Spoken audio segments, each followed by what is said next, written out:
meus queridos, sejam muito bem-vindos à nossa aula de língua portuguesa. Eu sou a professora Vanessa Mafra. Vamos verificar o nosso conteúdo?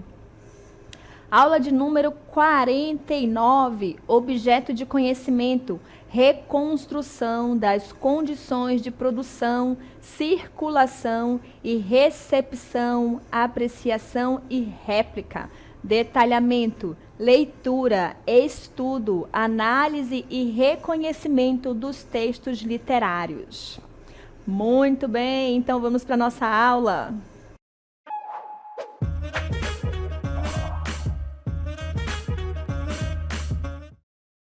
Muito bem, olha só o que eu trago aqui para vocês. Vocês conhecem essa literatura aqui que está do meu lado? Vocês conseguem ver, olha, tá vendo os livretos? Vocês sabem qual é essa literatura? Uma dica para vocês, quem ainda não conhece ou então está na dúvida, será que eu sei, será que eu não sei?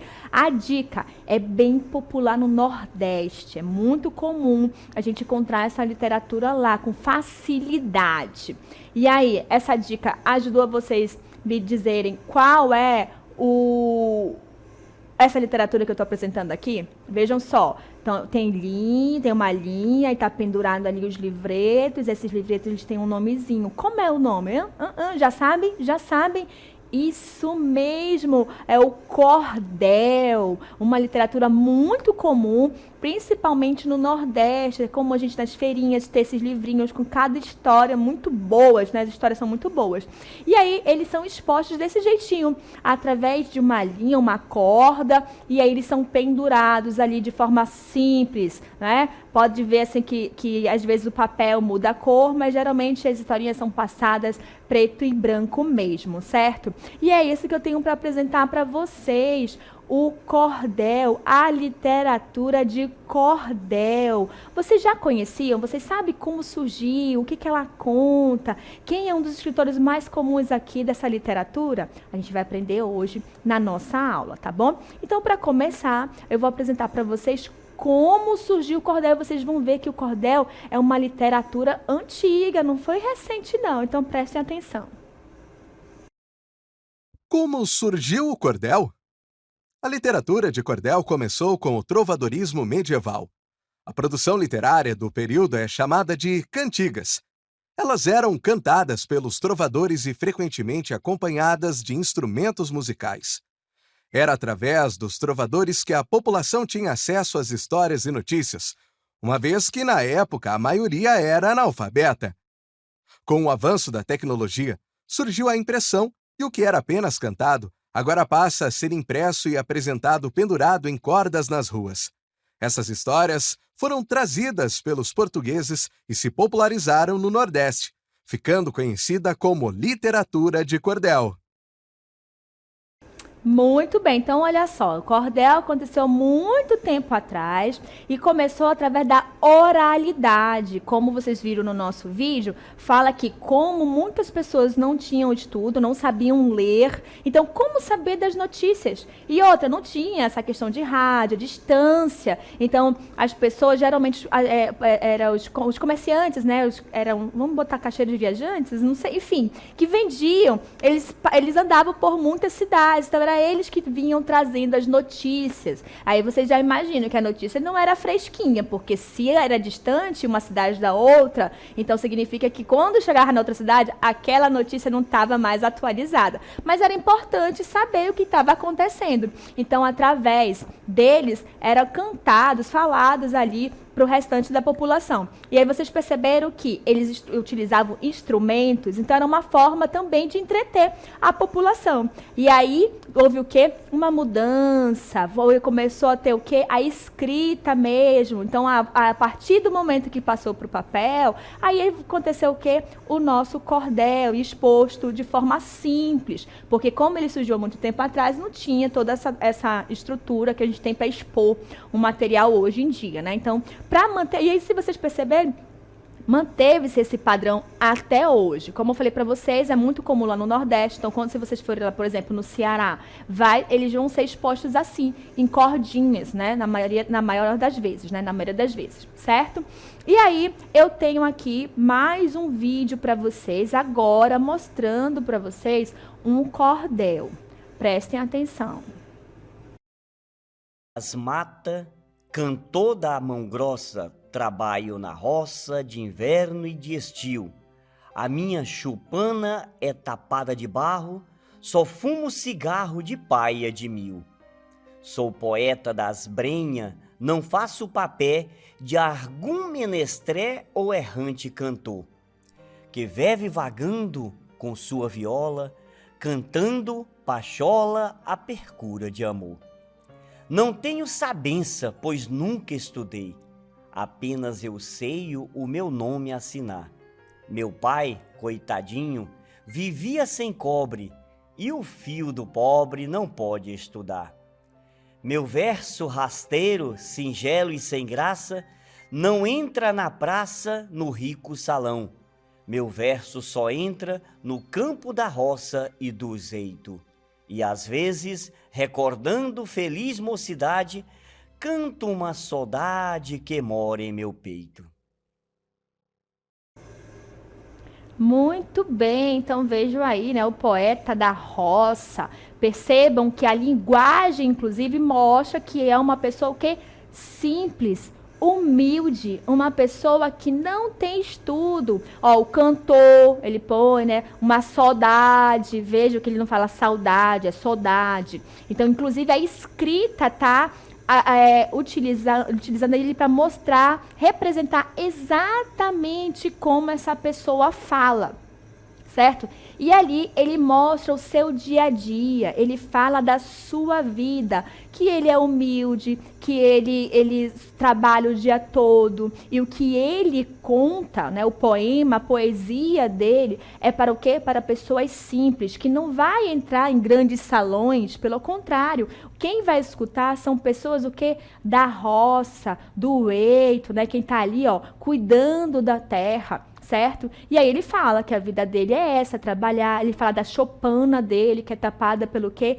Por barro. Então vejam que eles chamam de chopana, ali a casinha que vai ser construída como o quê? Com umas madeiras, né? E aí é tampada com barro, com palha, né? O telhado é uma palha. Então veja que é tudo muito simples. Então ele está ali mostrando, né, a realidade dele, certo? E aí se vocês prestarem atenção, na hora que está sendo contado, tem uma certa cadência, certo? Tem ali uma melodia, porque o cordel é isso. Como a gente viu, como surgiu o cordel, a gente viu que ele era o quê?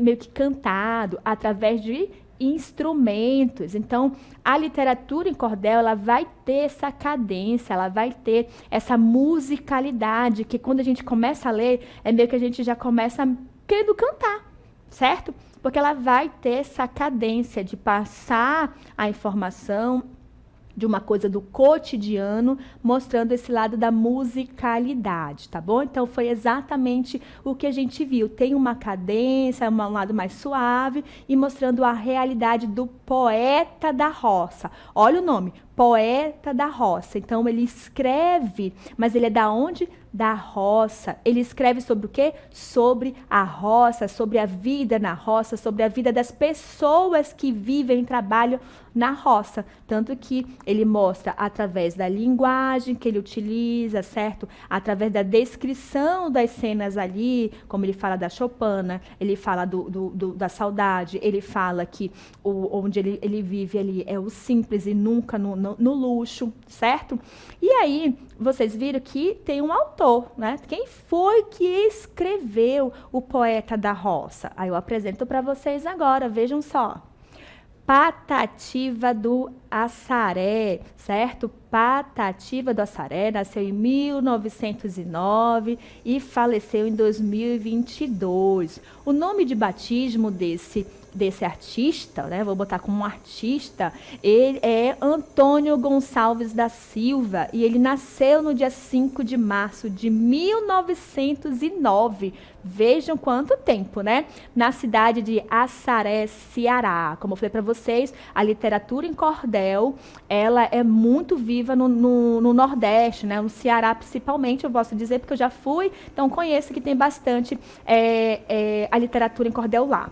É um dos mais importantes representantes da cultura popular nordista, tá? Foi poeta, compositor, cantor e improvisador cearense do século XX. Ele dedicou sua vida à produção de cultura popular voltada para o povo marginalizado e oprimido do sertão nordestino, certo?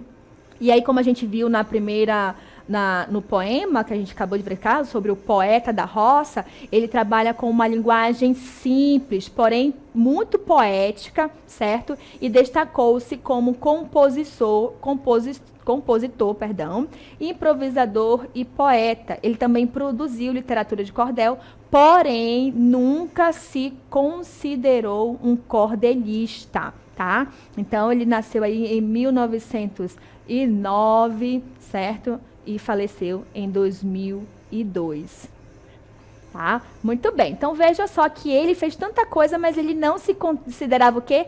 Cordelista. Ele não se considerava, certo? Mas as pessoas que conhecem dizem assim, você é um cordelista sim. E ele não, eu não sou um cordelista, né? E às vezes ele até fala assim, que as pessoas iam na casa dele, pede para ele não se considera, ele acha que ele é tão simples, era um ser tão simples, que ele falava ali do cotidiano dele. Então, para ele, aquilo era normal. Então, ele não se considerava um autor, um escritor.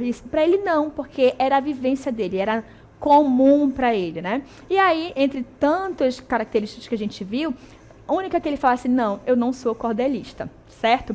E aí, como a gente está falando sobre cordel, e ele alegando que não é cordelista, vamos verificar a diferença entre cordelista e repentista? Vejam só.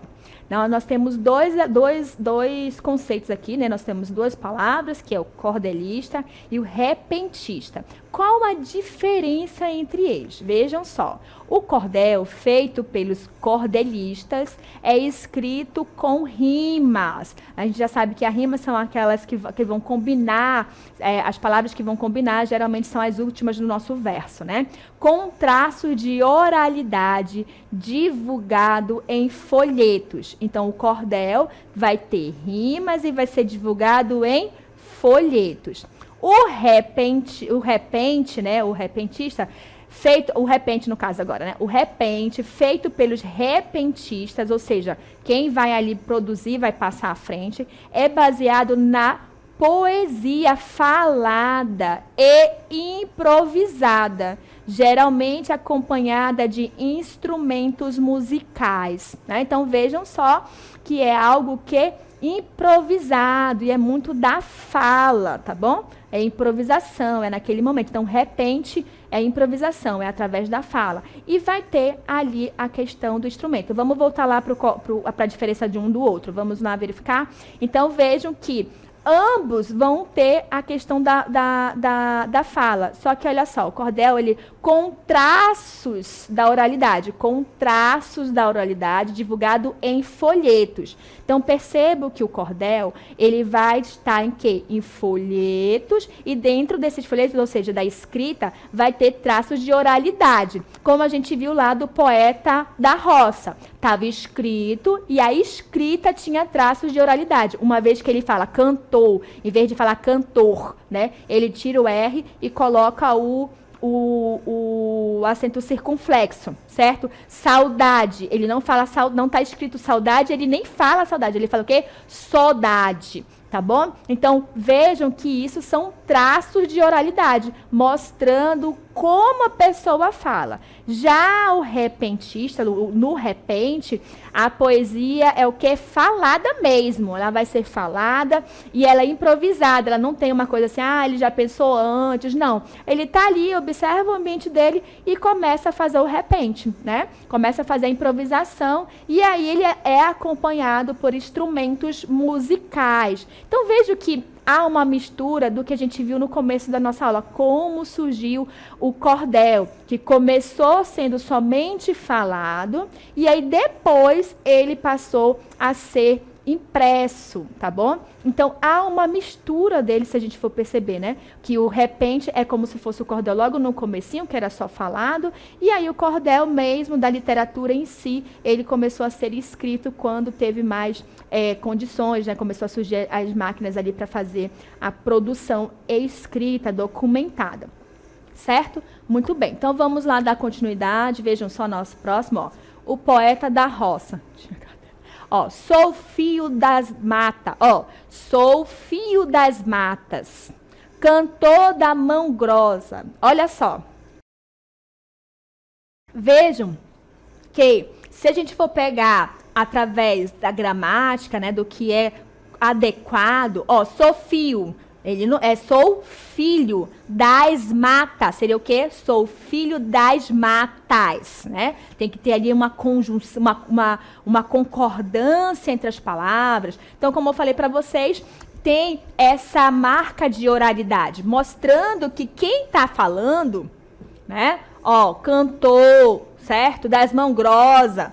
Né? Olha só, se fosse grossa, seria SS, porque entre duas vogais, para ter som de S, tinha que ser SS. Trabalho, ó, trabalho na roça de inverno e de estio. A minha chopana é tapada de barro, só fumo cigarro de paia e de milho, ó, né? Palha de milho, palha de milho. Então, vejam que aqui nós temos o quê? Traços de oralidade. Percebam também que o texto está escrito. Então, aqui eu posso dizer que é um repente ou é um cordel, né? É um cordel, porque está escrito, certo? Tem traços de oralidade, uma vez que ele está falando que é um poeta da roça. Se a gente fala de roça, a gente já sabe que provavelmente são pessoas o quê? Mais humildes, que têm uma escolaridade um pouco mais baixa, muitas das vezes nem têm essa escolaridade, uma vez que são obrigados a trabalhar desde muito cedo. Principalmente aqui do poeta que nós estamos falando, né? Do Aridissal, perdão. Do poeta Assaré, porque ele fala o quê? Que ele nasceu em 1909. Então, você já sabe que antigamente era muito comum começar a trabalhar cedo. Hoje, nós já temos leis que dizem, não, ó, tem que ir para a escola, não pode trabalhar, as crianças não podem trabalhar, tem que estudar. Mas nessa época aqui, não. Então, desde cedo, por isso que ele fala, sou filho das matas. Então, porque desde cedo ele começou a trabalhar. Sou poeta das brenhas, não faço o papel, né, de algum menestrel ou errante cantor, que vive vagando com sua viola. Olha, ele está dizendo que ele não faz esse papel, que vive por aí vagando com sua viola cantando pachola à procura de amor. Então, ó, a procura de amor. Então, ele não faz isso, ele não fica por aí vagando, cantando para procurar amor, né? Então, olha só, inclusive veja os traços de oralidade. Cantou, amor, né?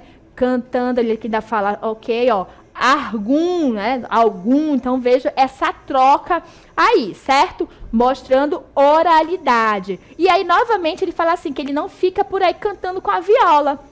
E quem é que vem trazer bastante instrumento musical? O repentista, tá? Não tenho sabença, pois nunca estudei. Apenas eu sei o meu nome assinar. Olha só, mostrando novamente o quanto humilde ele é. Ele nunca estudou, ele só sabe escrever o nome. Por quê? Era importante escrever o nome. Para quê? Para votar.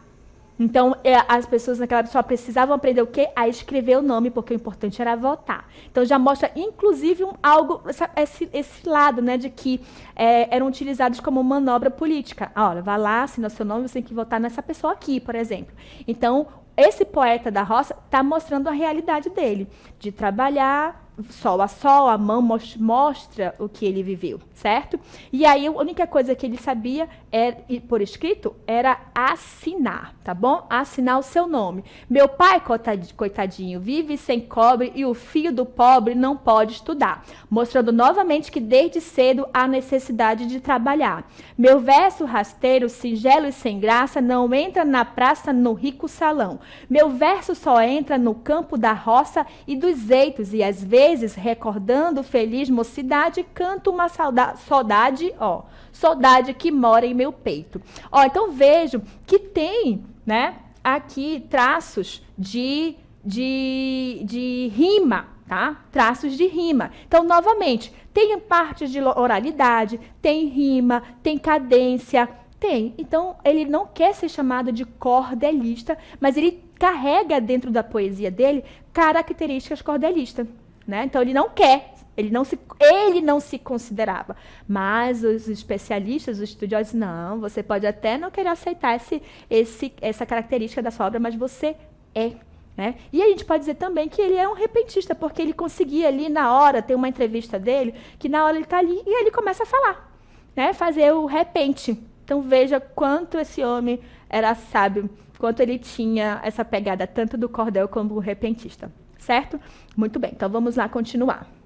Vejam só. Acabou, né, que a gente acabou de verificar, que era o poeta da roça. Lembrando que o autor que a gente está falando é o Patativa do Assaré, certo? E aqui a gente verificou do porquê esse poema ele se enquadra na literatura de cordel. Certinho? Então vamos lá dar continuidade à nossa aula. E aí a gente estava falando, nós estamos falando no poema sobre o poeta da roça. Vimos que ele não tem condições de estudar. Ele fala que o filho do pobre já começa a trabalhar, ele não pode estudar. Então a única coisa que ele sabe é o quê? Assinar o nome, e a gente sabe por qual objetivo. Então no próprio poema a gente veja muitas questões sociais, culturais. Preste atenção então ao vídeo que a gente vai falar um pouquinho sobre isso. Olá, aqui é a professora Shirley Botelho do componente de História. Estou aqui para explorar com vocês um pouquinho da vida rural do Nordeste brasileiro no início do século XX. Esse período ele é marcado por profundas desigualdades sociais e econômicas. Isso porque a estrutura agrária era dominada pelos latifúndios, onde a terra estava concentrada nas mãos de poucos, enquanto a maioria da população vivia como meeiros, arrendatários ou trabalhadores sem terra. As condições de vida, elas eram extremamente precárias, com moradias simples de taipa, escassez de serviços de saúde e saneamento básico, o que resultava em altas taxas de mortalidade naquela região. A economia ela era majoritariamente de subsistência, então muitas famílias produziam aquilo que era necessário para sobreviver, sem muito excedente para comercialização.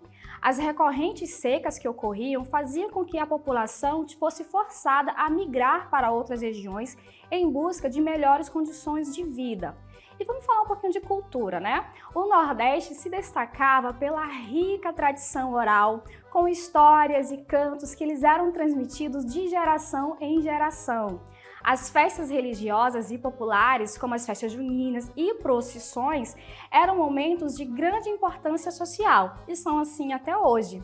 Em relação à culinária, ela era baseada ali na mandioca, milho, feijão, e o artesanato, como redes e cerâmicas, também eram elementos centrais na vida cotidiana. Apesar das dificuldades que esse povo enfrentava, a vida rural do Nordeste ela era vibrante e de resistência. A música, como o forró, o baião e as danças típicas, elas desempenhavam um papel muito importante na manutenção da identidade cultural. Por fim, com tentativas esporádicas de modernização e algumas políticas públicas, muitas áreas rurais permaneciam muito isoladas. Então a chegada da imprensa e do rádio começou a conectar essas comunidades com o restante do país. Mas essa transformação ela ocorreu de forma lenta. Muito bem, então vejam só aí um pouco falando sobre o contexto, né, de como se vivia, tá, lá no século XX. Então retrata muito do que o nosso poeta viveu. Vejam que as condições eram precárias, não tinha tantas condições, então as pessoas eram muito humildes. A alimentação, como vocês viram, era só para o próprio sustento. Então, tá vendo como era difícil a vida? E apesar de muita dificuldade, há uma energia muito forte de alegria, como o nosso poeta mostra. Quem tiver a oportunidade de ver uma entrevista dele, vai ver que apesar da vida ser assim, muito difícil, muito trabalho, é uma pessoa que passa leveza, alegria, tá? Vamos verificar mais um poema, mais um cordel desse poeta, prestem atenção. O agregado e o operário.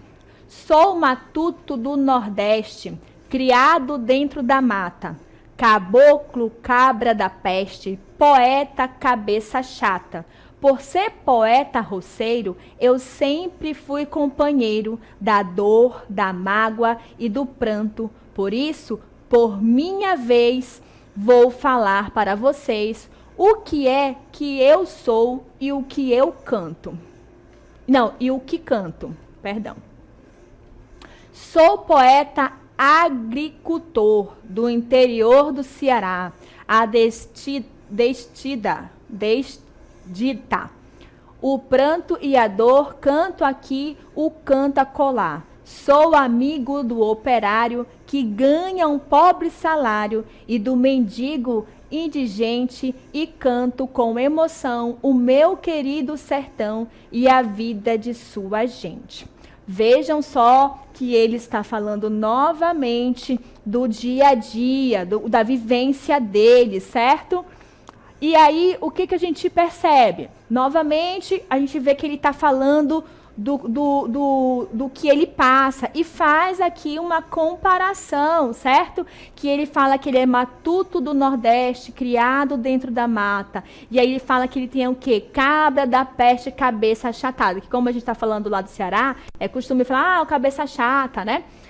Então, ele já mostra, inclusive, essa característica. Sou poeta roceiro, ó, novamente roceiro, falando que ele é da roça, que ele trabalha na terra. Eu sempre fui companheiro da dor, ó, dor, mágoa, do pranto. Então, ele sabe que essa vida é difícil, tá? E aí ele vem falar um pouquinho. E aí ele fala aqui, ó, sou poeta agricultor, né? E aí ele vem falando da dor, canto aqui, canto acolá, sou amigo do operário. Ó, o operário também é uma pessoa que é o quê? Que carrega a dor, que tem uma dificuldade, porque ele trabalha muitas das vezes em péssimas condições, para ganhar o quê? Um pobre salário. Ou seja, igual o nosso poeta, que passa por dificuldade, trabalha muito e não tem um retorno financeiro assim tão adequado. E aí, ó, do mendigo, né? Indigente. Vejo aqui como ele fala, que mostra ali a dificuldade, tá? Da vivência deles, do trabalho, da vida, do dia a dia, tá? E aí vamos lá verificar um pouquinho da linguagem do nosso poema. Vejam só. Vamos ver o que tem. Então, os poemas que a gente viu, eles destacam o quê? Uma linguagem popular, o poema como ferramenta de protesto. A gente vai verificar aqui agora nesse último, que ele fala do agricultor e do pedido, que ele fala assim, que as condições de trabalho, o resultado, né, o que vem para o empregado, no caso o operário, e do próprio agricultor, do pequeno agricultor, é pouco. Então, é uma forma de protesto, que é muito trabalho e pouco retorno. O compromisso social, então ele está sempre falando dessa parte da sociedade, que como a gente viu, que ele fala muito sobre a questão dos marginalizados. E quando ele fala marginalizado, é o sentido de que as pessoas que vivem à margem da sociedade, as pessoas que são esquecidas, são ignoradas, tá bom? Então, ele fala aqui sobre o compromisso social, reflexão sobre o cotidiano dessas pessoas mais simples que estão ali no dia a dia, naquela dificuldade do seu trabalho. Certo, gente? Muito bem, a nossa aula sobre cordel fica por aqui. Até a próxima. Tchau, tchau.